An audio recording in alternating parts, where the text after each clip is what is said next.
po jako akawuwo.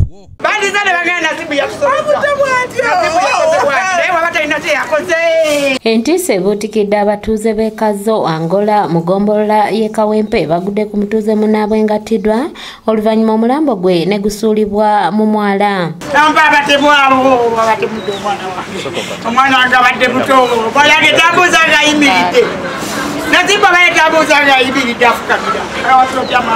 Attiddwa ye Nasibu Ssettimba ng'abadde atemera mu gy'obukulu 17 ng'ono abadde musisi wa capati mu kitundu kino. Simanyi twasuze ng'era tuye basenga tumanyi era kuba bamusiganye mu eproli n'enyiginaaze siba bijambiya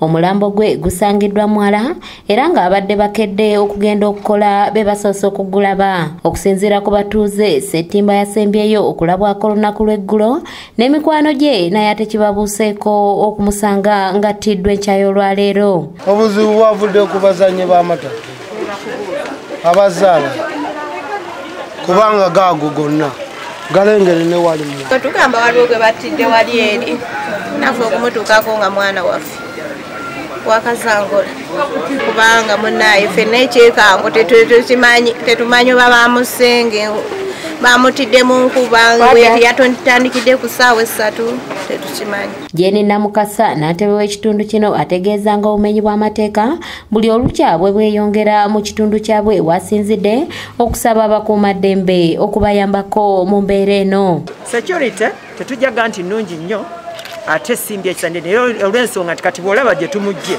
security yaffe ogimanyi era eyita kuno bweti layini ne yeetooloola ne twesanga nti ddala singa omwana oyo osanga yandirajanye n'ayambibwa naye security obudde bwe babaddemu ndowooza nga security emaze n'okuvaamu kubeeterako masaawa 5 ku 6. Abatuuze balumiriza nti bano si babijambiya wabula obuzibu bwandibanga bwavudde ku zzaala.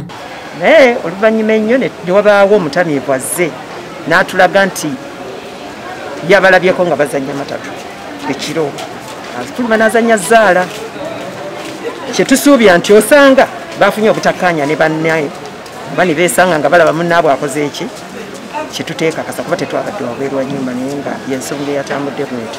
Ebyo ebintu ebyo si birungi kati simanyi ate nange mpuliddeko ku mawulire nti ababadde balabye nga bamujja bakusaidiya amatatu ne bajja nga bakola ki bamusitudde busituzi kitegeeza mwabo be yabadde nabo oba balemagaliddwa muki oba munsasula oba badde balowooza alimu akasente. Amyuka omwogezi wa poliisi mu Kampala n'emiriraano Luuko Weesigire ategeeza nga poliisi wetandise okunoonyereza ku ttemu lino. Okunoonyereza kwe tukoze kulaze nti yasembeddwa okulabibwako ku ssaawa 4 ez'ekiro era nga badde ne banne nga balina amatatu ge bazannya mu kitundu ekyo okuliraana ekifo kya mukyalo bayita Mamasaala. So kunoonyereza okukyagenda mu maaso. Oluvannyuma omulambo guggiddwawo ne gutwalibwa mu ggwanika ly'eddwaliro ekkulu e Mulago nga n'okunoonyereza bwe kugenda mu maaso. Mutegesinga yabadde afudde bw'atyo nga yagudde buyeka yali badde alwanako n'asamba n'abeeranga alajana naye bwetali kulajana ene ne bagolola obugolozi. Doreen Namubiru yakusakidde eggulire lino ku lwa ABS Television. Nga tewali n'ebijanja bibadde ebikula ne kasooli abadde akula talaga nti balwanye oba n'omuntu n'agwa oba kimbe kyamukubye n'akola ki.